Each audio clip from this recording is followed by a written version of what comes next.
Warm welcome to news line. मैं हूं doctor Maria Zulfiqar Khan. Viewers, क्या अमेरिका ईरान को कमज़ोर करने में नाकाम हो गया है? क्या आबनाए हुर्मुज़ में वाशिंगटन की हिकमत अमली अपने मकासद हासिल नहीं कर सकी? और ईरान और अमेरिका के दरमियान तय पाने वाले MOU का मुस्तकबिल क्या होगा? और क्या भारत में तलबा तहरीक की कामयाबी नरेंद्र मोदी की सियासत के लिए एक नया बहरान का आगाज़ बन रही है? आज के प्रोग्राम में हम बात करेंगे ऐसे अहम आलमी और इलाकाई मामलात की जो आने वाले दिनों की सियासत, सलामती और सफारतकारी का रुख मुतय्यन कर सकते हैं। ईरानी फ़ौज का दावा है कि अमेरिका ने न सिर्फ ईरान को कमज़ोर करने में नाकामी हासिल की है, बल्कि आबनाए हुर्मुज़ में अपने स्ट्रेटेजिक अहदाफ भी हासिल नहीं कर सका। अब सवाल यह है कि क्या खित्ते में ताकत का तवाज़ुन तब्दील हो रहा है? क्या वाशिंगटन की हिकमत अमली को चैलेंज दरपेश है? और ईरान और अमेरिका के दरमियान तय पाने वाले MOU का मुस्तकबिल आखिर क्या होगा? इसका स्टेटस क्या होगा? क्या ये मुआहदा कशीदगी कम करेगा या खित्ता एक बार फिर तसादुम की तरफ बढ़ रहा है? दूसरी जानिब खलीज से पाकिस्तान के लिए एक अहम खबर सामने आई है। अरब मीडिया ने दावा किया है कि कुवैत की हुकूमत ने पाकिस्तान के साथ दिफाई मुआहदे की मंजूरी दे दी है। इस पेशरफ्त को दोनों ममालिक के दरमियान दिफाई ताउन में एक नया बाब जो है वो देखा जा रहा है।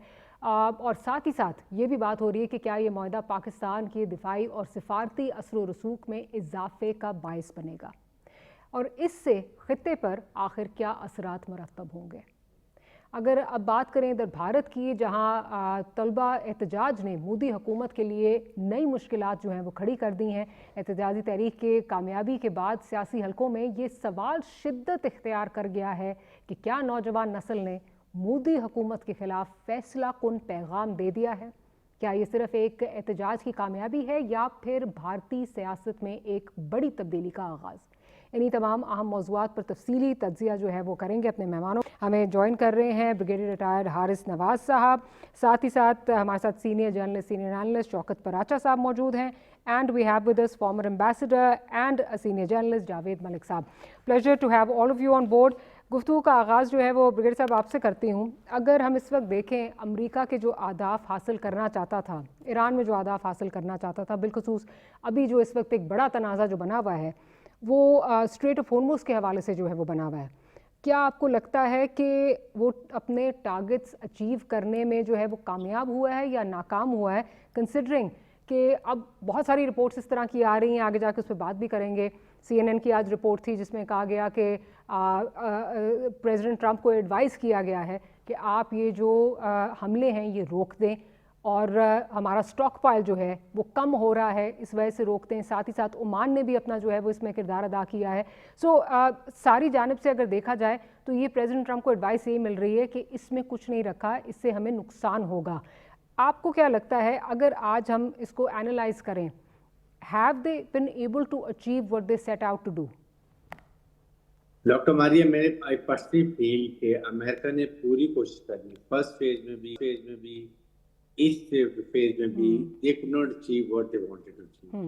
Yes, they tried their best कि ईरान को मिलिटरीली काफी डिग्रेड करने, लेकिन despite the fact Irani nation खड़ी रही, रेजिलियंस शो किया, और वो they re-emerged as a very strong military power. And the world has realized कि अमेरिका एक मिडल ईस्ट में ईरान को जेर करने में कामयाब नहीं हुआ, उनको कंट्रोल करने में कामयाब नहीं, अपनी मर्जी के फैसले मुसल्लत करने में कामयाब नहीं हुआ, जो कि दुनिया में हर जगह वो करता है। दैट थिंग हैज कम, और ये बहुत बड़ा क्रेडिट है ईरानी नेशन को, मुझसे उनको देना चाहिए। ईरान ने पूरा अमेरिका ने पूरा जोर लगाया, क्योंकि खासतौर इस वक्त में, और ये ईरान के लिए बड़ा बड़ा लेसन है कि they have to now show restraint, they don't have to carry out any provocation. मत चांस दे अमेरिका को कि वो आपको और मिलिटरी क्रिएट करे, क्योंकि आप बेनिफिशरी हैं 14 पॉइंट की, आपको बहुत बेनिफिट हो रहा है। इसलिए अभी भी इन्होंने अब बड़ी सी बात की, स्टेट ऑफ हॉर्मुज़ नंबर 2 जो असासे मुंजमद की बात करें, और थर्ड न्यूक्लियर की बात करें, तीन चीजें वैसे भी यही चीजें उस पर चल रही है टेक्निकल टीम में। आपको ये, और इसके लिए कंड्यूसिव एनवायरनमेंट, अच्छी इन्वायरमेंट जब बैठेंगे, कई चीजें आपकी मर्जी के मुताबिक रिजॉल्व हो जाती है। लेकिन अमेरिकन ने पूरा पोस्टरिंग कर लिया, प्रेशर टैक्टिक्स इस्तेमाल कर ली, और उन्होंने ये क्वेश्चन भी कर लिया ईरान को जेर करने की, लेकिन ईरानी नेशन ने अब देख लिया, दे डिडंट बेंड डाउन, वो अपने पॉइंट पे अड़े रहे। और ये बहुत बड़ा क्रेडिट है एक मुल्क ने इतनी बड़ी सुपर पावर को इतने अरसे के लिए उनके सामने डटा रहा, and they didn't give up despite Israel की पूरी कोशिश की कि ईरान शुड बी मिलिटरीली 0/0, ताकि जब भी वो मिडिल ईस्ट की तरफ जाए ग्रेटर इजराइल के लिए तो उसको पीछे से रेजिस्टेंस का कोई डर ना हो, डिस्पाइट वो। लेकिन अब ईरान को चाहिए, जो उन्होंने पहले गलतियां की हैं और वो गलती अब मत दोहराएं कि आप एक छोटी सी एक दो जहाज जा रहे हैं और आपने उनके जाके ड्रोन मारती, उससे इतनी एस्केलेशन हो गई कि ये हुआ। तो लेकिन overall I think it's a very, और इसमें पाकिस्तान की और कतर की बहुत मेहनत है। पीट मार्शल ने पर्सनल कम्युनिकेशन में प्रेसिडेंट से और यूनाइटेड स्टेट से, वाइस प्रेसिडेंट से, ईरानी लीडरशिप से, उनके 2 दफा दाखिला पाकिस्तान आए, पाकिस्तान नुसरत सारा ब्रीफ किया। अल्टीमेटली जो तो हम 10 दिन की बात कर रहे थे, ये अभी खुदा का शुक्र है कल ईरान में अमेरिका ने अटैक नहीं किया, आज ईरान ने नहीं किया, और अभी ये कंफर्म हुआ है कि जी दे आर इधर मुज़ाकरात जेनेवा में होंगे या फिर दोहा में होंगे या पाकिस्तान इस्लामाबाद में। लेकिन whatever it is, Pakistan remains on the figure out कर रहा है कि Pakistan has done a ट्रेमेंडस job. सही। अच्छा पराग साहब, आई कम टू यू। इस वक्त अगर देखें तो फ्राइडे से ये अटैक्स जो हैं ये बंद हो गए हैं जो ईरान पे हो रहे थे, और जवाब में ईरान ने भी कहा है कि क्योंकि हमें अब अटैक नहीं किया जा रहा तो हम अमेरिकन एसेट्स को अटैक नहीं करेंगे। इसके पीछे आज आपने भी देखी होगी गालिबन वो रिपोर्ट जो CNN की आ रही है, जिसमें हवाला दिया जा रहा है JD वैंस का और डैन केन का, जनरल डैन केन का, जो कह रहे हैं कि जी स्टॉक पाइल्स में हमारी जो है वो गिरावट हो रही है, हम लूज़ कर रहे हैं स्टॉक पाइल्स, और हमारे लिए बेहतर है कि हम अपने हमले रोक दें। साथ ही साथ जो ओमानी डेलीगेशन गई है उसको भी इसका जो है ये कहा जा रहा है कि उन्होंने भी कहा है कि हुर्मुज़ के हवाले से perhaps we will reach an agreement, or perhaps they have reached an agreement with Iran और Oman have reached an agreement। तो इसमें इस पूरे तनाजुर में अगर देखें, अगर सिर्फ इस वक्त, क्योंकि मसला जो है वो कुछ और था, लेकिन इस वक्त जो सर फहरिस्त इशू नज़र आ रहा है वो हुर्मुज़ का नज़र आ रहा है। हुर्मुज़ की हद तक अगर बात करें फ़िलहाल, आपको लगता है कि अपने मकासद अमेरिका अचीव कर सका है?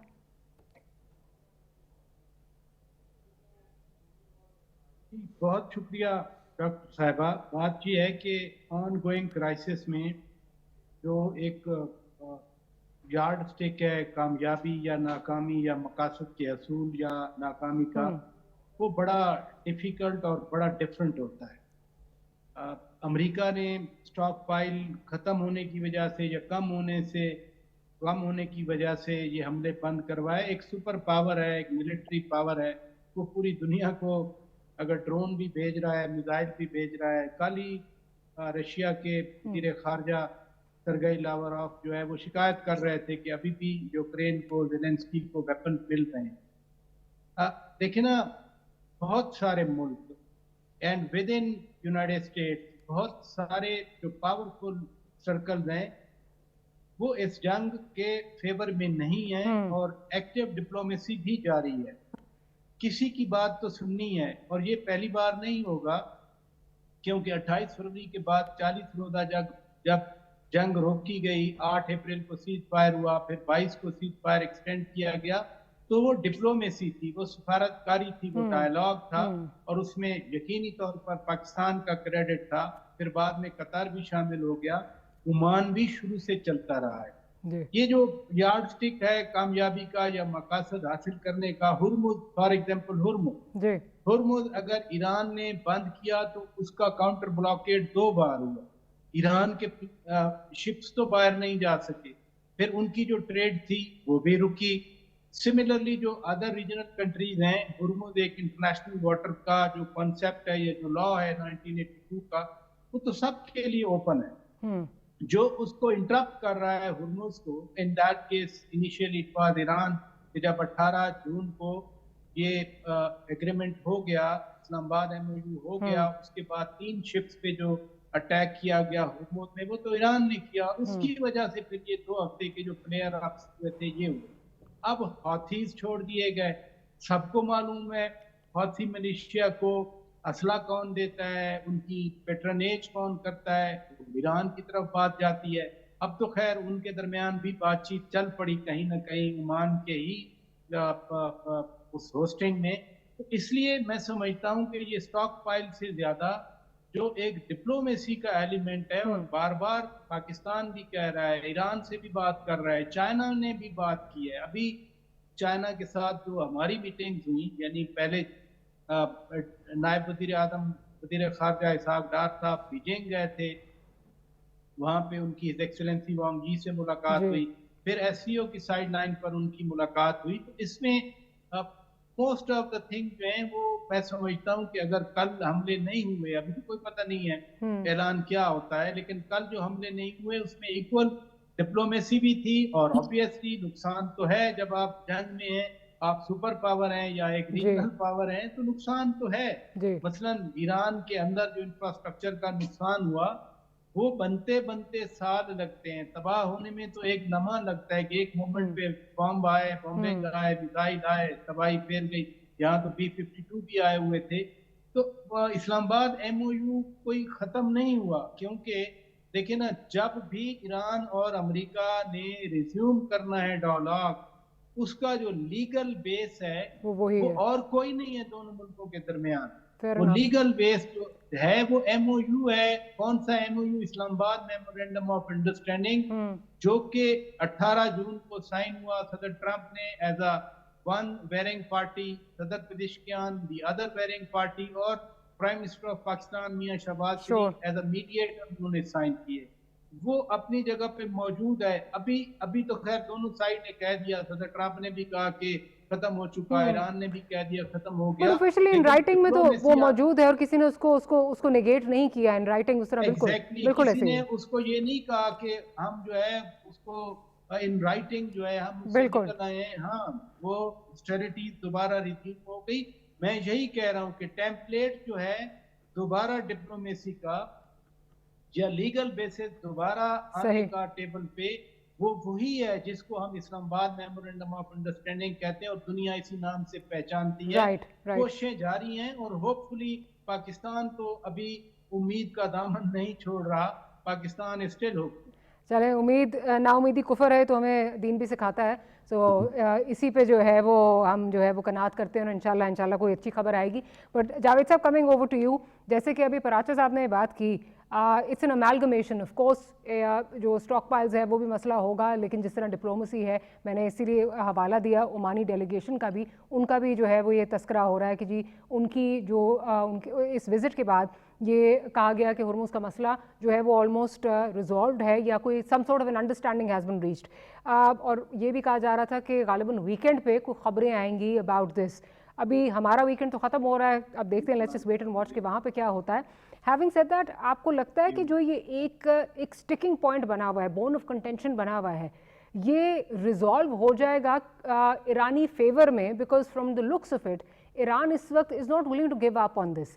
उनको ये एक न्यूक्लियर से भी बेहतर जो है, हम काफ़ी दफ़ा जो है ये बात कर चुके हैं, न्यूक्लियर से ज़्यादा मौसर हथियार जो है वो लगता है स्ट्रेट ऑफ होर्मुज़ वाला। डू यू थिंक अगर बात हो रही है कि इसका मामलात कोई सेटल हो जाएंगे ईरान और ओमान के दरमियान, तो ईरान की काविशों को मद्देनजर रखते हुए हुए होंगे? देखिए डॉक्टर साहब, मेरी जो रीडिंग है वो थोड़ी सी डिफरेंट है। जहां तक मैं देख रहा हूं, मैं तो नहीं देख रहा इसको कि ईरान ने किसी हद तक कुछ भी अचीव किया है। ठीक है, उनके किसी हद तक उन्होंने अपने आप को डिफेंड किया होगा, लेकिन मेरी नज़र में तो उनको बहुत सारे नुकसान हुए हैं। उनकी तमाम लीडरशिप जो है वो ऑलमोस्ट लुकमैजल बन चुकी है, और उनकी जो मिलिटरीली या उनकी जो एयरफोर्स है वो ग्राउंडेड है। वो एक जहाज भी नहीं उड़ा सकते, ना उनकी कोई मिलिट्री कहीं नज़र आती है। हाँ, वो कुछ मिसाइल्स चलाते हैं, और एक आबना हुर्मुज़ को उन्होंने जो है वो यरगमाल बना रखा है। इसको कामयाबी कहना, मेरी नज़र में, I define victory in a different way. मैं तो विक्ट्री इसको कहता कि अगर वो इस MOU पर अमल करते तो उनके मुल्क के लिए, उनके मुल्क की तकदीर बदल सकती थी। वो तो इकोनॉमिक प्रॉस्पेरिटी की तरफ जा सकते थे। ईरान इस वक्त जहां पे खड़ा हुआ है, देखिए आप एनालाइज कीजिए इसको डिस्पैशनेटली, उसके पास ज़खायर हैं लेकिन उन पर रसाई नहीं है। वो दुनिया में डिप्लोमेटिक आइसोलेशन की तरफ खड़ा हुआ है। कोई भी उसके साथ, उसके मौक़िफ़ के साथ तायीद नहीं करता, कोई चाहे मुस्लिम कंट्री हो या कोई नॉर्मल ममालिक हो। उसकी जो अवाम है वो इकोनॉमिक हार्डशिप्स के अंदर ज़्यादा से ज़्यादा धंसती चली जा रही है। उनकी इकोनॉमिक सैंक्शंस जो हैं वो उन पर अभी तक बदस्तूर लगी हुई हैं। उनकी जो आलमी मंडियों में रसाई नहीं है, ना वो किसी के साथ ट्रेड कर सकते हैं। हम अपने आप को आइसोलेट कर कर अगर वो कामयाबी उसको गर्दानते हैं, तो मैं बड़े अदब से डिसएग्री करूंगा। मेरी नजर में तो कामयाबी तब मिलती अगर वो इस एमओयू पर अमल करते, उनको $300 बिलियन के जो मामलात थे वो उन तक रसाई हासिल कर लेते, वो दुनिया की कमिटी ऑफ नेशंस का हिस्सा बनते, वो जंगजूई का रास्ता छोड़ के अमन की तरफ आते, तो मैं समझता हूं कि उनकी आवाम के लिए ये ज्यादा बेहतर होता। देखिए, ईरान की आवाम और वहां पे जो मौजूद आईआरजीसी है, इसको आप एक जाविये से नहीं परख सकते। अभी कुछ माह पहले तक ईरान के अंदर प्रोटेस्ट थे बहुत बड़े इस आईआरजीसी के खिलाफ, इस तरह से हुकूमत के खिलाफ। और ईरान जो है उसकी तारीख इतनी रोशन है, सैकड़ों साल पुरानी। ये कहना कि पूरी ईरान के तमाम लोग आईआरजीसी की तरह सोचते हैं, ऐसा नहीं है। मैं एग्री करूंगा पराचा साहब के साथ कि एमओयू के बाद तो तमाम मामला सेटल होने की तरफ जा रहे थे, लेकिन अनफॉर्चुनेटली ईरान ने हमला किया उन टैंकर्स के ऊपर जो सिविलियन टैंकर्स थे, फिर मुसलमान ममालिक पर, फिर हूथियों को एक्टिवेट कर दिया सऊदी अरेबिया के ऊपर। तो मतलब ये तमाम मामलात मैं इनको कामयाबी नहीं समझता। मैं समझता हूं कि ये दानिशमंदी नहीं है। दानिशमंदी तब होती है अगर आप इकोनॉमिक प्रॉस्पेरिटी की तरफ जाते हो। और जंग बंदी की जो बेहतरीन कोशिश पाकिस्तान ने की, फील्ड मार्शल ने की, प्राइम मिनिस्टर ने की, हमारी पूरी फॉरेन ऑफिस की टीम ने की, जो अनसंग हीरोज हैं, यानी ठीक है प्राइम मिनिस्टर हैं, डिप्टी प्राइम मिनिस्टर हैं, फील्ड मार्शल की जाती काविश हैं, लेकिन फॉरेन ऑफिस के अंदर मौजूद भी बहुत लोगों ने बहुत मेहनत की है और ये तमाम मामला जो है वो सेटल हुए हैं। ये मैं अभी भी ये समझता हूं कि diplomacy is the only way. दूसरी बात डॉक्टर साहब, मैं ये कहना चाहूंगा कि ये जरूर रिपोर्ट्स मेरी नजर से भी गुजरी हैं कि एम्यूनिशन जो है वो डिप्लीट हो रही हैं या ये गैर मंतकी है। ब्रिगेडियर साहब आपको बताएंगे, जो अमेरिका जैसी सुपर पावर है जिसके पास हजारों जहाज हैं, लाखों मिसाइल्स हैं, वो दुनिया का सबसे बड़ा आर्म्स प्रोड्यूसर है और दुनिया की सबसे बड़ी इकोनॉमी है, ये सजेस्ट करना कि उनके म्यूनिशंस डिप्लीट हो गए हैं, I would with all due respect disagree with that. ये कोई मेरे ख्याल है कोई जराए के जरिए, जैसे हमारे यहाँ कहा जाता है ना, सोर्सेज के जरिए खबरें आती हैं, कुछ डिस इंफॉर्मेशन कहीं प्लांट कर दी गई होंगी। बट आप अगर पराचा साहब से पूछेंगे या ब्रिगेडियर साहब से पूछेंगे, वो आपको बताएंगे कि ये ना होना अनहोनी बात लगती है कि अमेरिका के पास म्यूनिशंस ना हो। आई डिसएग्री विद दैट जी।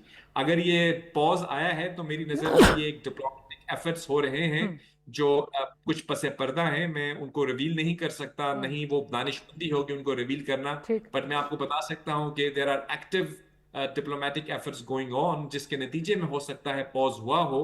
और दूसरी कुछ जो हॉक्स हैं वो ये भी कहते हैं कि जो नेतन्याहू है, इसकी एक मीटिंग होने वाली है ट्यूसडे को, and I think they are going to redefine their strategy. One hopes, मेरी उम्मीद तो नहीं है, ना मैं चाहूंगा कि वहां पे एस्केलेशन बढ़े। मैं तो उस स्कूल ऑफ थॉट से बिलोंग करता हूं जो डी एस्केलेशन पर यकीन रखते हैं, डिप्लोमेसी पर, मजाकरात पर।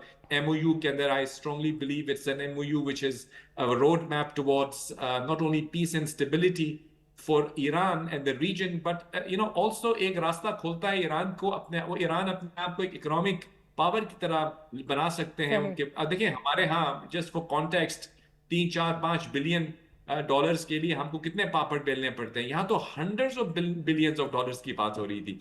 तो उस चीज को इग्नोर करना मेरी नजर में दानिशमंदी नहीं होगी ईरान पे। हम उम्मीद करते हैं कि ईरान के जो अरबाब इख्तियार हैं वो रिव्यू करेंगे और पाकिस्तान की काविशों की जो है उनको आप जहन में रखते हुए, I think if they will go forward with this MOU, ये उनकी लॉन्ग टर्म विक्ट्री उसमें पिन्हा है। ये कहना कि एमओयू को मानना उनकी खुदा ना खास्ता नाकामी है, वो नाकामी नहीं है, दरअसल वही उनकी कामयाबी है अगर वो एमओयू को इम्प्लीमेंट करते पॉइंट आपका आ गया। हैं। ब्रिगेडियर साहब, would you like to comment अभी जो जावेद साहब बात कर रहे हैं, क्योंकि ये बड़ा वाइडली रिपोर्ट भी हो रहा है, लेकिन इसमें एक चीज़, ये पहली दफ़ा नहीं है। जब जंग का आगाज़ हुआ था उस वक्त भी आपको याद है कि इस तरफ से जो है 4 मिलियन का असला इस्तेमाल हो रहा था और उधर से जो है वो कुछ हज़ारों का हो रहा था। तो उसमें भी ये था कि डोनाल्ड ट्रंप ने जो जितनी अपनी ये डिफेंस कंपनीज हैं उनको बुला के ये कहा है कि जी जल्दी से उसको रिप्लेनिश करना है असले को। तो आपको लगता है कि ये ख़त्म नहीं हुआ, वो जो ये डिप्लीशन की बात हो रही है, कमी की बात हो रही है, इस पर अगर आप नज़र डालना चाहें।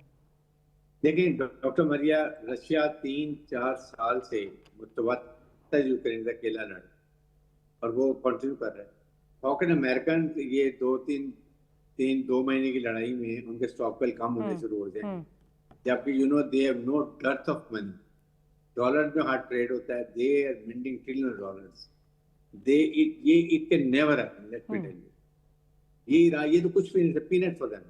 जिस तरीके से बजा रहे हैं, जहाज उनके जितने भी एक्सपेंसिव 35 भी गिर जाएगा, और उनका स्पेंड जाहिर है, आई नो पैट्रियट जहाज ये जो मिसाइल्स हैं और खाद ये बड़े महंगे हैं, 2-3 4 करोड़ के वर्सेस 4 लाख का या जहाँ से जाते हैं ड्रोन जाते हैं वो जाके अटैक करते हैं। बट ये ज्यादातर तो उनके कहाँ जाते हैं, खलीजी मालिक में। खलीजी मालिक ऑलरेडी पेड फॉर देम, ये सारा पैसा उन्होंने उनसे खरीदा हुआ, उन्होंने वो पैसा उन्होंने दिया हुआ, उन्होंने लेकर आए। $3.3 ट्रिलियन का वेपन एमुनिशन खलीजी मालिक ने खरीदा है, जो ईरान का हवा क्रिएट करके अमेरिका ने बेचा उनको उनको प्रोटेक्शन के लिए। उनका पैसा यहाँ खर्च नहीं हो रहा है। It's only when they coming themself at their own from their own basis जा रहे हैं, वो उसके लिए करके है। इट्स मेरे ख्याल में it's a peanut for them, it is not at all. I definitely agree Javed Malik के साथ कि ये ऐसी बात नहीं है। बेसिकली पूरी दुनिया का प्रेशर है अमेरिका के ऊपर, पूरी दुनिया का। Less Israel, the whole world wants no further escalation, no peace, ताकि स्टेट ऑफ हॉर्मुज़ खुले, बाब एल मंदाब खुले और ये फ्लो ऑफ ट्रैफिक स्टार्ट हो। जो इकोनॉमिक कैटास्ट्रोफिक इकोनॉमिक क्राइसिस हैं, एनर्जी क्राइसिस हैं, फूड सिक्योरिटी क्राइसिस हैं, the world should come over. ये दे कीपिंग द फिंगर क्रॉस, ये दैट इज। और सबसे जो जोर लगा रहे हैं वो खलीजी ममालिक, दे आर सफरिंग। ना ऑयल बिक रहा, ना गैस बिक रही, अटैक पे अटैक उनके एरिया में हो रहे हैं और उनका सारा नुकसान हो रहा है। That is what they are putting lot of pressure. और अमेरिकन उनको इग्नोर नहीं कर सकते, बिकॉज अमेरिकन पहले ही उनको थोड़ा सा नाराज कर चुके हुए हैं। और ईरान यही चाह रहा है कि ज्यादा उनको पुश करता है। अब जॉर्डन में चला गया, वहां जाके अमेरिकन का नुकसान हुआ, बट ये उनके लिए लड़ाई में नुकसान होते रहते हैं। It's not the end of life, ऐसी कोई बात नहीं है। बट ओवरऑल ये दुनिया जो नहीं चाह रही है, और फिर उसके बाद मीडिएटर्स का बहुत अच्छा रोल है।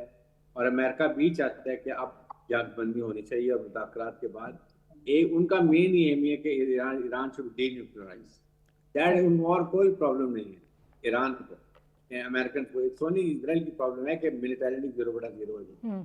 ये प्रॉब्लम है जिसके लिए वो डील करेंगे और वो इसको डिग्रेड करेंगे इंस्टीट्यूशन को। बाकी मैंने नहीं ख्याल कि ऐसी प्रॉब्लम है। तो now is the time Iran के ऊपर, जो ईरान ने जो पहली गलती की थी 2 जहाज़ों में अटैक शिप से किया था, they have to show restraint. Use करें मीडिएटर्स को, यूज करें डायरेक्ट रिलेशन। अगर आपके कतर के साथ हैं, सऊदी अरब के साथ हैं, डायरेक्ट मुल्कों को रिंग कर लें, बट डोंट कि आप अपनी ड्रोन की लैंग्वेज उनको बताएं that they are going to और ये एस्केलेशन। अच्छा परासा साहब, एक और चीज़ जो आज इस हफ्ते में जो है रिपोर्ट हुई है, उसके बाद जो है वो उस पर डोनाल्ड ट्रंप साहब ने एक मुख्तलिफ जो है वो अपना नैरेटिव लिया। उसमें वो न्यूक्लियर डील थी जो सऊदी अरब के साथ। पहले एवरीवन वाज सरप्राइज्ड कि किस तरह अग्री हो गए, बिलखुसूस इजराइल बहुत ज़्यादा जो है वहाँ पे इस पर क्रिटिसाइज़ भी हुआ और उनको इसके खदशात भी बहुत ज़्यादा लगे। और एकदम से फिर वो एक ट्रूथ सोशल पे बयान आ जाता है डोनाल्ड ट्रंप साहब का कि ये मशरूत है इब्राहिम अकॉर्ड से। कितना मुश्किल होगा इस पॉलिटिकल क्लाइमेट में, इस जंग के माहौल में जहाँ खित्ता इस वक्त ऑलमोस्ट जंग के दहाने पे खड़ा है और और अमेरिका एक्सपेक्ट करे सऊदी अरेबिया से कि इब्राहिम अकॉर्ड्स पे जो है वो साइन कर दे और फिर उसको जो है ये न्यूक्लियर डील मिल जाएगी।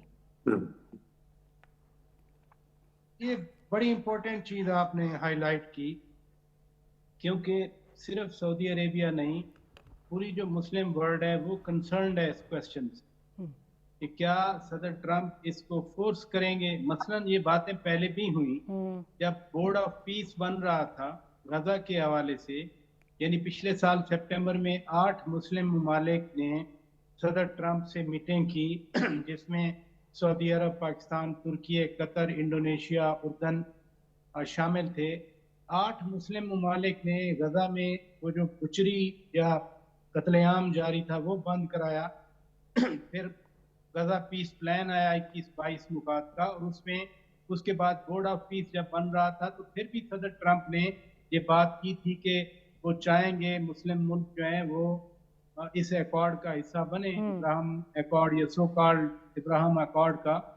लेकिन साथ ही सदर ट्रंप ने कहा था कि आई नो कि 1-2 मुल्क इसका हिस्सा नहीं होंगे, और हमने नेसेसरली उससे इन्फर किया कि ये पाकिस्तान और सऊदी अरब की बात कर रहे हैं। एक तो पहलू ये है।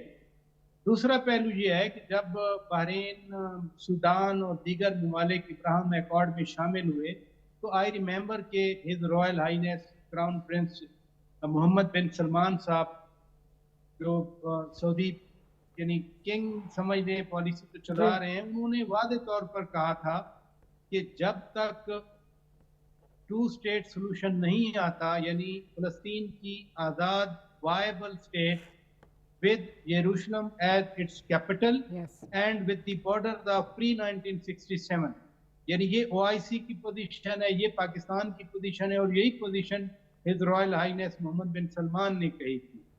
तो वो तो अभी तक पॉलिसी सऊदी अरब की भी क्लियर है और पाकिस्तान की भी क्लियर है। ये जो क्राइसिस है इसमें हमें नहीं भूलना चाहिए कि खुदा न खास्ता कोई सऊदी अरब अकेला है या सऊदी अरब पे कोई सिक्योरिटी प्रॉब्लम है।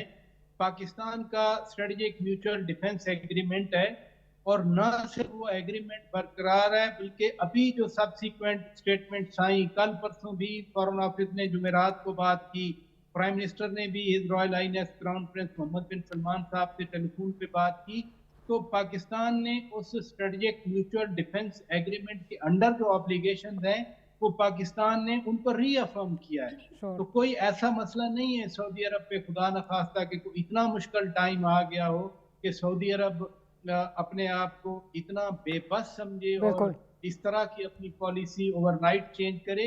हालात आगे क्या बनते हैं मुझे नहीं पता, लेकिन सऊदी अरब इस चीज को एट द मोमेंट तो एक्सेप्ट नहीं करेगा, क्योंकि ये चीज इतनी अनपॉपुलर है, स्पेशली गजा कार्नेज के बाद, जो गजा में कत्लेआम बच्चों का किया, जो जेनोसाइड की नेतन्याहू की तो ख्वाहिश होगी कि इस क्राइसिस में वो मैक्सिमम जो बेनिफिट्स हैं वो ले सके, लेकिन ये अभी मुझे नहीं नजर आता कि जब तक वो OIC की रेजोल्यूशन इंटैक्ट हैं, पाकिस्तान पार्टनर है सऊदी अरब का। इवन जो हाथी अटैक्स हुए सऊदी अरब के खिलाफ, तो उस पर भी पाकिस्तान ने भरपूर अंदाज में सऊदी अरब के साथ अपनी सॉलिडेरिटी शो की, not only in only word, but Pakistan ने कहा कि खुदा न खास्ता सऊदी अरब की सिक्योरिटी को कुछ खतरा भी महसूस हुआ तो Pakistan will be there, and definitely Pakistan will be there. तो सो फार नहीं मुझे ऑनेस्टली लगता कि कोई इब्राहिम अकॉर्ड में सऊदी अरब शामिल होगा, क्योंकि Saudi Arab is leader of the Muslim world. Saudi Arab अगर इस तरह का स्टेप लेगा तो फिर अल्टीमेटली बाकी मुस्लिम वर्ल्ड पे, पाकिस्तान जैसे मुल्कों पे भी प्रेशर आएगा। सो फार कोई ऐसा प्रेशर नहीं। अच्छा जावेद साहब, जो भी सऊदी अरेबिया की बात हो रही है, मुझे याद है कुछ ऑलमोस्ट 1 साल पहले एक इंटरव्यू था सऊदी लीडरशिप का, and please feel free to remind me, मुझे मेरे जहन से निकला हुआ है एग्जैक्टली, या मोहम्मद बिन सलमान साहब का था या किसी और का, जिसमें उनसे पूछा गया न्यूक्लियर वेपन के हवाले से, तो उन्होंने बाकायदा ये कहा था कि जी अगर मुझे क्या ज़रूरत है, मुझे चाहिए होगा तो मैं पाकिस्तान से मांग लूँगा।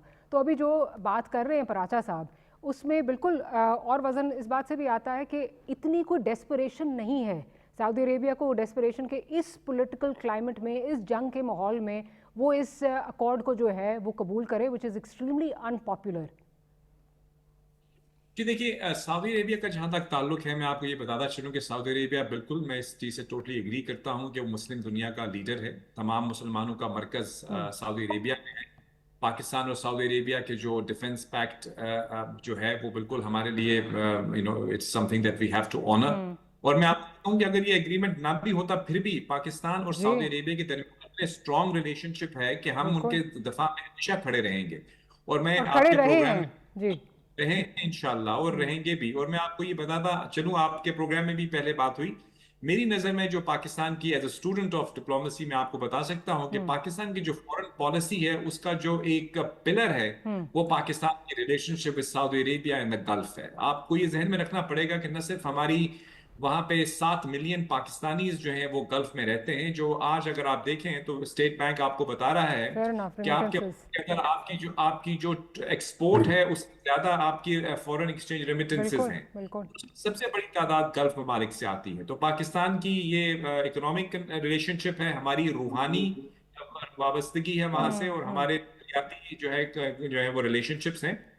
सऊदी अरेबिया ने गुज़श्ता कुछ सालों में, जब से इनके पास ऑफ कोर्स तेल के साथ साथ अभी वो अपने आप को डिफेंस के हवाले से भी they are very very strong then before. आज के जमाने में ब्रिगेडियर साहब आपको बताएंगे कि जो वॉरफेयर है वो it does not really depend on the number of people you have but the technology you have. आज ममालिक है जिनके पास बहुत बड़ी आर्मी है लेकिन टेक्नोलॉजी नहीं है, तो वो अपनी जब आर्मी लेकर निकलते हैं तो मुखालिफ ममालिक जो होते हैं वो ऐसा टेक्नोलॉजी यूज करते हैं कि उनके तमाम सिस्टम मुंजमद हो जाते हैं, उनके रडार जैम्स हो जाते हैं। तो यानी Saudi Arabia has invested very strongly in their defence, they are very strong in defence, defence का जो है बहुत स्ट्रांग है, और पाकिस्तान के साथ डिफेंस एग्रीमेंट भी है, न्यूक्लियर अम्ब्रेला भी है। तो इस चीज को तो हमको बिल्कुल I will totally agree with that. रहा सवाल एब्राहम अकॉर्ड का, देखिए एब्राहम अकॉर्ड एक ऐसा इशू है जिसके ऊपर मुझे लगता है I don't know how much time do we have, क्योंकि मैं देखता हूँ हमारे यहाँ मीडिया में उसको कुछ नेगेटिव अंदाज में पेश किया जाता है। लेकिन देखिए अब्राहम अकॉर्ड हजरत इब्राहिम अलैहिस्सलाम के नाम पे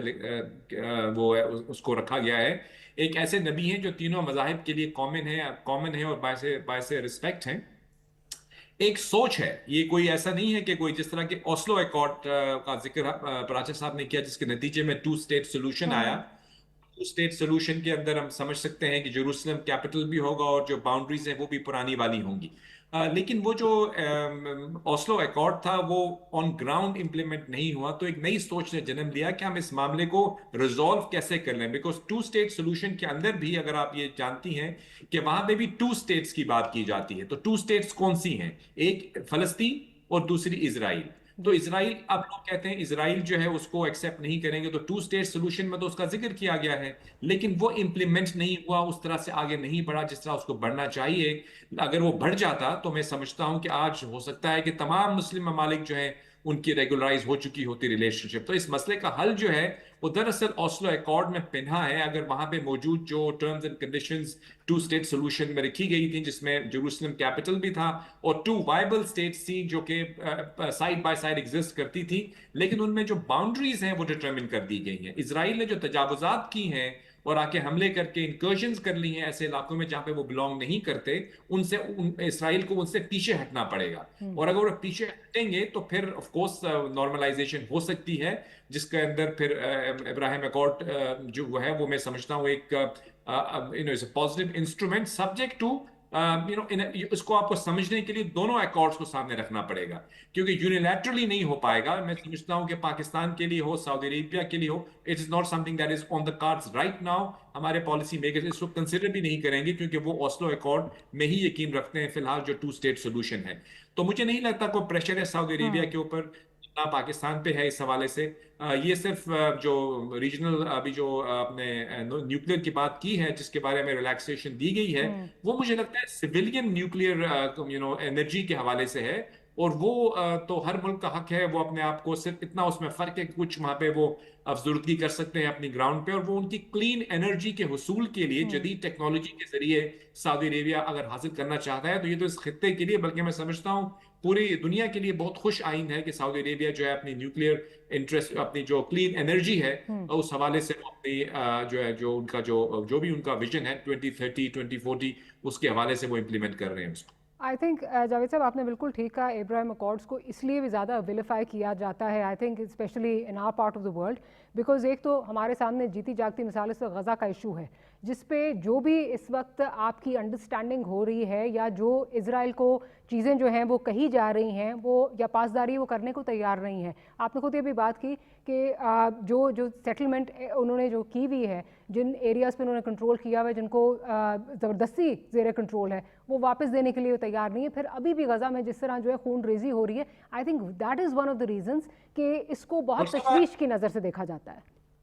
जो साहब एक मुझे अगर आप लम्हा दीजिएगा तो मैं चाहूंगा कि फलस्तीन की जो स्ट्रगल है हर मुसलमान जो है वो फलस्तीनियों के साथ है, इसमें तो कोई दो राय नहीं है। लेकिन फलस्तीनियों के अंदर भी आप जानती हैं 2 मुख्तलिफ नुक्ता नजर पाए जाते हैं। एक जो है वो पैलेस्टीनियन अथॉरिटी है, वो उसी ओस्लो अकॉर्ड के तहत यासिर अराफात आपको याद होगा, वो पैलेस्टीनियन अथॉरिटी है जो कि एक लेजिटिमेट गवर्नमेंट है फलस्तीन की। लेकिन हमास जो है उसने भी कुछ एरिया पे जो है वो कंट्रोल हासिल किया हुआ है, जो कि हमने सुना था कि अभी कुछ अरसे पहले उन्होंने अपने वेपन्स छोड़े हैं। अब मुझे नहीं पता किस हद तक वो इंप्लीमेंट हुआ है, लेकिन बहरहाल फलस्तीन की जो स्ट्रगल है उसके अंदर भी 2 नुक्ता नजर है। एक तो ये है कि हम मज़ाकरात के साथ मसले का हल करें, एक ये है हम मज़ाहमत करें। इसी तरह जिस तरह ये तमाम मसाइल दुनिया में चल रहे हैं, लोग कुछ मज़ाहमत की बात करते हैं, कुछ हमारे जैसे जो प्रैग्मेटिक कह लें स्टूडेंट्स होते हैं डिप्लोमेसी के, जो समझते हैं कि नहीं हर मसले का हल तसादुम नहीं है, हमको आपस में बात करके मसले का हल तलाश करना है। तो मेरी नजर में ये दोनों चीजें पैरेलल चल रही होती हैं, हमको विलिफाई नहीं करना चाहिए। जिस तरह बोर्ड ऑफ पीस आया उसको भी लोगों ने कुछ विलिफाई करने की कोशिश की, हालांकि हमारे प्राइम मिनिस्टर जो थे वो उसके अंदर मौजूद थे। तो पाकिस्तान भी इसीलिए उसमें शामिल हुआ था कि पाकिस्तान भी दुनिया के अंदर अमन कायम करने की तमाम काविशों में शामिल होता है, लेकिन हमारी जो बुनियादी उसूल हैं दुनिया के ऊपर तमाम मामलात में, उन पे कोई कॉम्प्रोमाइज नहीं करता। पाकिस्तान आज भी आप देख रहे हैं कि वर्ल्ड ऑफ डिप्लोमेसी के सेंटर स्टेज में इसीलिए आया है कि पाकिस्तान पीस एफर्ट्स कर रहा है और दुनिया बिल्कुल। उसको रिकॉग्नाइज और अप्रिशिएट कर रही है। लेकिन जावेद साहब, मेरा ख्याल है मसला यही आता है कि जहां आप बात कर रहे हैं ना कि डिप्लोमेसी से बिल्कुल हल होना चाहिए और हम सब यही चाहेंगे, बट इजराइल शायद वो डिप्लोमेसी चाहता है जो उसको सूट करता है। अगेन आपने ये बात की, दे नॉट विलिंग टू जो उनके ज़ेर हिरासत इस वक्त जो इलाके उनको नहीं करने के लिए तैयार। फिर आप हमास बिल्कुल एक इसमें जो है वो स्टेक होल्डर बन के सामने आता है, चाहे आप उसे कहें ज़बरदस्ती सामने आता है। वो जो खून रेजी हो रही है, जो आम जो गज़ा के लोगों की खून रेजी हो रही है, उसको किसी हद तक जस्टिफाई नहीं किया जा सकता। और जब वो स्क्रीन पे हम देखते हैं अब तो हाँ जी, तो वो उस वजह से बहुत सारी चीज़ें जो हैं वो उनको मनफी जो है वो तरीके से देखा जाता है। ब्रिगेडियर साहब, कमिंग ओवर टू यू, एक और बड़ा एक बहुत सारी डेवलपमेंट्स इस हफ्ते हुए हैं, जो एक बहुत अहम डेवलपमेंट अब जो आ रही है, जो खलीज से बताई जा रही है, गो के भी फॉरेन ऑफिस ने इस पर कंफर्म नहीं किया, बट जो खबरें आ रही हैं वो ये कि कुवैत के साथ जो है पाकिस्तान का डिफेंस एग्रीमेंट जो है वो साइन हो गया है। एंड आपको याद होगा from the programme of this platform हम हमेशा बात करते रहे हैं जब से MDA साइन हुआ था सऊदी अरेबिया के साथ कि ये आगे बढ़ेगा और लोग इसमें और ममालिक इसमें जो हैं वो शामिल होंगे। And then of course a far fetched thought Islamic NATO की बात होती रही है। किस तरह आप देख रहे हैं इस डिफेंस एग्रीमेंट को जो कुवैत के साथ हुआ है? देखिए, इसमें डॉक्टर मारिया बात ये है कि ये एक बड़ा इम्पोर्टेंट कुवैत का जो आ रहा है, फिर के कतर भी इंटरेस्टेड है, एंड देन यू सेड एक क्वाड का जिसमें आप कहते हैं तुर्किया भी है, इजिप्ट भी है, सऊदी अरब भी है, पाकिस्तान भी है। नाउ एक सडन रियलाइजेशन भी आ रही इस्लामिक माने में कि देखिए everywhere you see Islamic countries are under threat. चाहे आप सीरिया लें, लिबिया लें, इराक लें, ये अफगानिस्तान ले लें, या गजा की बात करें, ईरान की बात करें, सो दे नाउ इस्लामिक ममालिक have to realise revisit their defensive strategy. और 57 countries they have lot of resources. कितना पैसा खलीज मालिक अमेरिका में, यूरोप में इन्वेस्ट करते हैं, वो बाद में फ्रीज हो जाता है। Why not invest in these countries, number one. Then जो एक फील्ड मार्शल ने खास तौर पे ईरान को, और ब्रिगेडियर साहब की मेरा ख्याल है कुछ ऑडियो में थोड़ा सा कुछ प्रॉब्लम आ रहा है। प्रोड्यूसर साहब, अगर ब्रिगेडियर साहब को दोबारा कनेक्ट करने की कोशिश करें तो will take his perspective on this. Brigadier साहब, क्या आप सुन पा रहे हैं? मेरे ख्याल है ब्रिगेडियर साहब के कोई ऑडियो का इशू आ रहा है। पर अच्छा साहब, I will come over to you. आप किस तरह देख रहे हैं ये एग्रीमेंट को, डिफेंस एग्रीमेंट को? मैं बात को ब्रिगेडियर साहब की बात से ही आगे बढ़ाऊंगा। पर साहब, अगर इजाजत दें, ब्रिगेडियर साहब has rejoined us, I will come to you, एक उनका पर्सपेक्टिव लगे। जी जी जी ब्रिगेडियर साहब।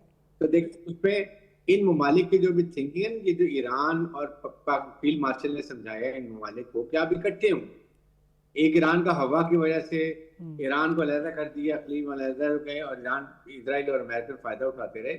नाउ द रिलेशन कि ये एक तो इकट्ठे हों, 57 कंट्रीज शुड बी टुगेदर, ताकि आप जितनी रिसोर्सेज आपके वो अपने आपके पास, ये तुर्की है, पाकिस्तान है, they are making very good hardware, like की सपोर्ट है। फिर आपने देखा है इलेक्ट्रॉनिक वॉरफेयर में, साइबर वॉरफेयर में जावेद मलिक ने बात की, छोटे मुल्क से भी वो बात गुजर गई है। आपके साथ मार्का में क्या हुआ, इतनी बड़ी इंडिया की फौज, इतनी बड़ी air force, and we played hell with them. Electronic warfare, cyber warfare, connection with ground. अब तो ऑन अ लाइटर नोट हम जो उनके प्रोटेस्ट हैं वो भी हम फ्यूल कर रहे हैं ऑन अ लाइटर नोट। इसलिए ये this is what you needed, and the nation should stand behind armed forces. वो आपने देख लिया, हमने what we have done. Iran की आपके सामने मिसाल है। तो इसलिए अब इन ममालिक को खुद सोचने, इस्लामिक ममालिक को, आज ये इकट्ठे हो जाए, कल ना गजा की प्रॉब्लम होगी, ना ईरान का, इजराइल का, ग्रेटर इजराइल का वो सोच होगी। और मेरे में टू नेशन की जो बात है, जो पाकिस्तान का सऊदी का स्टांस बड़ा क्लियर है, इस पे कोई डाउट नहीं। Two nations 1967 back and Jerusalem as Darul Khilafah. इस पे तो कोई क्वेश्चन नहीं है। बिल्कुल और ये पाकिस्तान के हमारे बाबा कौम ने कहा, तो हमारे it's a Bible, it should be very clear. और कोई मुल्क हमारे पाकिस्तानी में कोई इसको एक्सेप्ट नहीं करता। फील्ड मार्शल ने किया, फॉरेन ऑफिस ने बड़ी क्लियर बात कर दी। The only thing is now ये लाइक, और ये इतनी जल्दी नहीं होगा। 57 कंट्रीज टुगेदर, ईरान खलीजी मालिक इकट्ठे होंगे। ईरान गलती कर रहा है अभी भी कि जिस तरीके से वो कुवैत पे, बहरीन पे, जॉर्डन पे जा रहा था, ये इससे और अब भाम पैदा होगा आपस में। जो आप एक क्लोजनेस की बात कर रहे हैं, फिर ये दोबारा दूर होते जाएंगे, तो ये नहीं होना चाहिए। नाउ दे शुड अंडरस्टैंड कि अगर इनकी सिक्योरिटी इकट्ठी है, they are very strong. If they are isolated, they are very weak. Together we are united. बिल्कुल बिल्कुल ठीक। अच्छा पराग साहब, इसको एक स्टेप अगर आगे लेके जाऊं, अगर जिस तरह ममालिक इसमें शामिल हो रहे हैं डिफेंस एग्रीमेंट में, और ये इनमें से देखें जो अटैक हो रहे थे, जो ईरान से अटैक हो रहे थे because of American assets, Kuwait है, KSA है, जॉर्डन है, बहरीन है, उसमें से 2 ममालिक जो हैं वो आपके साथ इस डिफेंस एग्रीमेंट में आ गए हैं। पाकिस्तान पर रिस्पॉन्सिबिलिटी बढ़ जाती है कि पाकिस्तान ने अब ऑब्वियसली एक और सिचुएशन भी हमारी जो है ज़रा प्रिकेरियस हो जाती है। बट फ्लिप साइड ये भी है, do you think this would put pressure on Iran as well, कि क्योंकि अब पाकिस्तान एक नेगोशिएटर है, पाकिस्तान एक डिप्लोमेसी जो है वो कर रहा है, और साथ ये ऐड भी हो रहे हैं ममालिक इसके डिफेंस एग्रीमेंट में, तो क्या आपको लगता है कि ज़्यादा एक्टिव डिप्लोमेसी हो सकेगी और प्रेशर भी आएगा ईरान पे? आपने खुद ही कह दिया कि अभी तक पाकिस्तान की सरकार की तरफ से कुवैत के साथ दिफाई मुआहदे पे कुछ नहीं बताया गया। कुवैत टाइम्स की ही खबर है। बेसिकली तो ये एग्रीमेंट 2023 में एग्रीड था, लेकिन अब आके कुवैत की कैबिनेट ने 19 तारीख को इसकी अप्रूवल दी है।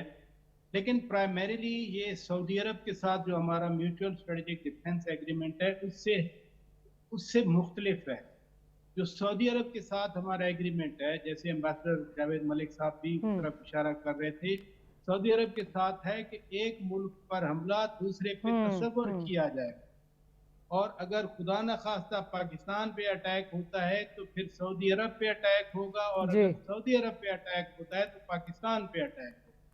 कुवैत वाला डिफरेंट है, वो अभी डिटेल नहीं आई। लेकिन एक चीज बड़ी इंपॉर्टेंट है जो मैं बयान करना चाह रहा हूँ, जिसमें आप ईरान पे प्रेशर की बात कर रही हैं। इस जंग से एक बड़ा अच्छा, जंगों से तबाही तो होती है, लेकिन sometimes you get new thing, और न्यू थिंग इज कि एक R4 और एक बना है मैकेनिज्म, यानी रीजनल फोर्स, जिसमें सऊदी अरब, पाकिस्तान, तुर्की और इजिप्ट, इनके 4 फॉरेन मिनिस्टर की मीटिंग हो चुकी है। जो लास्ट वन थी वो 21 जून को कायरो में हुई थी। दूसरी बात यह है कि सऊदी अरब, पाकिस्तान और तुर्की ये भी एक कोई किसी न किसी पैक्ट के लिए आगे बढ़ रहे हैं। जो बायलैटरल है सऊदी अरब और पाकिस्तान का, तुर्की के साथ खासा उस पे ग्राउंड वर्क किया जा चुका है, और खबरें आई थी ऑथेंटिक सोर्सेज से, रादर सरकारी सोर्सेज से खबरें आई थी 1 महीने पहले कि उसका कोई ड्राफ्ट भी तैयार कर लिया गया। ऐसे ये अलायंस जो मुस्लिम अलायंस है, इसमें मे बी कतर भी शामिल हो जाए, मे बी जॉर्डन भी शामिल हो जाए, और यू नेवर नो कि किसी वक्त ईरान भी इसमें शामिल हो जाए। ये अंडरस्टैंडिंग कतन ईरान के खिलाफ नहीं है, एब्सोल्युटली नॉट। बट उसकी मैं कह रही रिपरकशंस जो है वो, क्योंकि ये एक्सपेक्ट किया जा रहा है कि अगर उसी नौयत का होता है। But if you allow me, मैं ज़रा जावेद साहब का पॉइंट ऑफ व्यू ले लूँ। बिल्कुल क्लोजिंग की तरफ जा रहे हैं जावेद साहब। बिल्कुल जैसे मैंने कहा भी, फॉरेन ऑफिस ने तो इस पे जो है वो कुछ नहीं कहा, लेकिन दूसरी साइड पे कुवैत का जो ऑफिशियल गज़ेट है उसमें ये शाया हो चुका है, ये बात आ रही है। आप इस पैक्ट को जो है, डिफेंस एग्रीमेंट को, वो के पराचे साहब कह रहे हैं उस नौयत का नहीं है जिस तरह का सऊदी अरेबिया के साथ है, but in the large scheme of things, जो इस्लामिक नेटो की बात हो रही है और भी जो है वो एक यूनिटी की बात हो रही है, किस तरह देख रहे हैं आप इसको? जी बिल्कुल, आई विल एग्री विद पराचर, आपके जो ये एग्रीमेंट है इसकी नोयत फर्क है, लेकिन एक ट्रेंड जो है वही है। ऑफ कोर्स इट्स, जैसे मैंने आपको अपने पहले सेगमेंट में बोला था कि मेरी नज़र में पाकिस्तान के लिए जो गल्फ ममालिक हैं, ये हमारी फॉरेन पॉलिसी का एक पिलर है, चाहे वो डिफेंस है, चाहे वो इकोनॉमिक्स है, चाहे वो ट्रेड है, चाहे वो इन्वेस्टमेंट है। हम हर लिहाज से उनके साथ खड़े हैं, और अगर कहीं पे कुछ कमियां हैं उनको भी हमको पूरा करना है। और उनका भी ऐसा ही हमारे साथ मोहब्बत का रिश्ता है और वो रहेगा। तो अभी पैक्ट्स जो हैं वो डेफिनेटली हो रहे हैं। आई वुड आल्सो एग्री कि जो क्वाड की बात कर रहे हैं जिसमें तुर्की है, इजिप्ट, पाकिस्तान और सऊदी अरेबिया है, ये ऑफ कोर्स एक बहुत इंपॉर्टेंट डेवलपमेंट है। इस पे 4-5 मीटिंग्स भी हो चुकी हैं और मजीद भी हो रही हैं, और ठीक है। उसमें वसत का जहां तक ताल्लुक है, आई ऑल्सो थिंक वो उसमें वसत भी आएगी। However, I would respectfully perhaps disagree कि शायद ईरान उसमें आए, लेकिन ऑफ कोर्स मैं इस चीज से एग्री करूंगा कि ये जो पैक्ट है ये ईरान के खिलाफ या किसी के भी खिलाफ नहीं है, ये बिल्कुल, एक आपस के अंदर एक वो है जी। एब्सोल्युटली। हम ईरान के साथ भी उतनी ही अच्छी, पाकिस्तान की जो गवर्नमेंट है वो चाहती है उतनी अच्छी रिलेशनशिप हो, हमारे वो बॉर्डर पे हैं और बिल्कुल वहां ठीक। पे stability जावेद साहब, हमारी stability। Unfortunately I have to interject there. Programme का वक्त जो हो गया है, ब्रिगेडियर साहब, जावेद मलिक साहब, पराचा साहब, thank you very much for making time for the programme. Will see you next week. Good night, अल्लाह हाफिज़।